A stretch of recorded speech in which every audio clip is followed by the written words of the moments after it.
Assalamualaikum warahmatullahi wabarakatuh.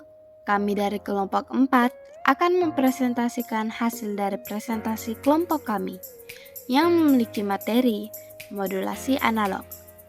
Berikut merupakan anggota-anggota dari kelompok 4. Yang pertama yaitu Ahmad Fayad, lalu yang kedua Muhammad Reza, yang ketiga Andika Nesa Zabila Rahmat, lalu yang terakhir ada Syifana Maisani. Nah, tujuan yang ingin dicapai yang pertama yaitu agar mahasiswa mengetahui tujuan dan motivasi dari penggunaan modulasi analog.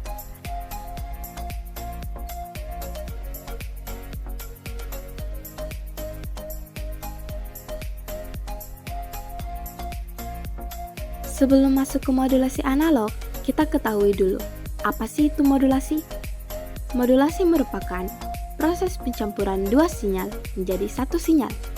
Nah, biasanya sinyal yang dicampur ini merupakan sinyal yang memiliki frekuensi yang tinggi dengan frekuensi yang rendah.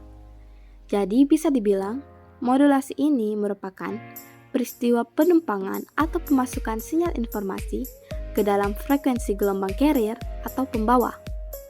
Modulasi ini terbagi menjadi dua.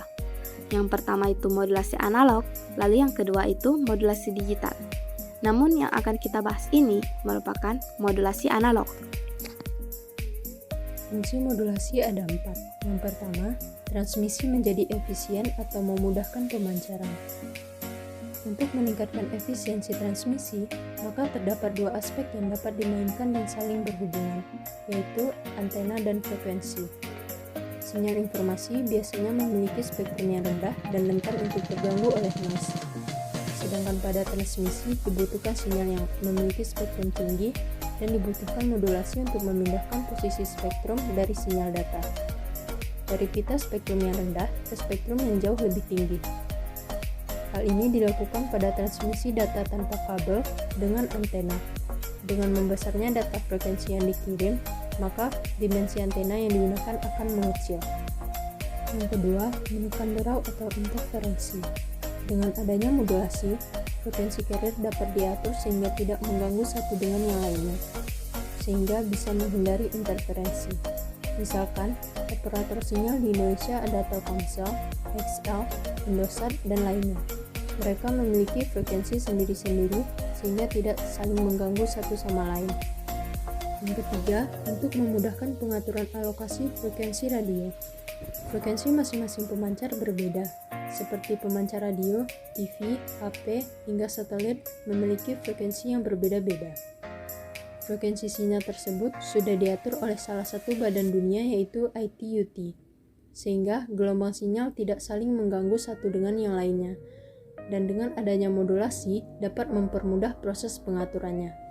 Yang terakhir, modulasi berfungsi untuk multiplexing atau proses penggabungan beberapa sinyal informasi untuk disalurkan secara bersama-sama melalui satu kanal transmisi. Dalam satu kabel optik, biasanya terdapat beberapa channel yang berbeda, sehingga kita dapat mengatur frekuensi masing-masing channel agar tidak mengganggu satu sama lainnya. Modulasi analog adalah proses pengiriman sinyal data yang masih berupa sinyal analog atau sinyal yang berbentuk sinusoidal. Berikut adalah gambar dari sinyal tersebut. Jenis-jenis modulasi analog. Yang pertama, amplitude modulation atau AM, kedua frequency modulation atau FM, yang ketiga pulse amplitude modulation atau PAM. Berikut contoh-contoh gelombangnya. Oke, selanjutnya amplitudo modulation. Modulasi amplitudo adalah salah satu teknik modulasi yang proses pemodulasian sinyal frekuensi rendah atau sinyal informasi pada frekuensi tinggi atau frekuensi pembawa tanpa mengubah frekuensinya. Berikut contoh gelombangnya. Gambar ini merupakan cara kerja modulasi amplitudo. Yang dimulai dari gambar sebelah kiri merupakan gambar sinyal yang akan dimodulasi, kemudian masuk ke modulator bersamaan dengan sinyal carrier, kemudian menghasilkan sinyal seperti pada gambar yang sebelah kanan.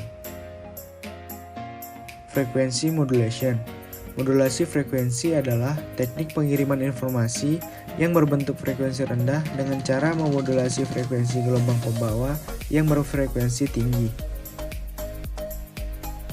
Cara kerja dari sinyal frekuensi modulation itu, yang pertama, sinyal yang ingin dimodulasikan bergerak menuju frekuensi modulation dan akan dibawa oleh sinyal carrier, dan hasil dari sinyal yang telah dimodulasikan seperti gambar yang ada di bagian kanan. Phase modulation. Phase modulation adalah teknik pengiriman sinyal informasi yang mengubah fase gelombang pembawanya, sedangkan amplitudo gelombang pembawanya tetap atau tidak berubah. Berikut adalah gambar dari phase modulation. Jadi cara kerja dari phase modulator itu, sinyal yang ingin dimodulasikan akan bergerak menuju phase modulator. Setelah itu dibantu oleh carrier ataupun dibawa oleh carrier menjadi output sinyal yang telah dimodulasi. Berikut adalah cara kerjanya seperti pada gambar tersebut. Inilah video kami, kurang lebihnya mohon dimaafkan. Terima kasih juga kepada Tuhan Yang Maha Esa karena telah memberikan kami kesempatan untuk membuat tugas ini, dan juga kepada Bapak Ginting sebagai dosen pengenalan teknik telekomunikasi kami pada semester 1 ini. Terima kasih juga kepada teman-teman kelompok. Demikian dari kami. Wassalamualaikum warahmatullahi wabarakatuh.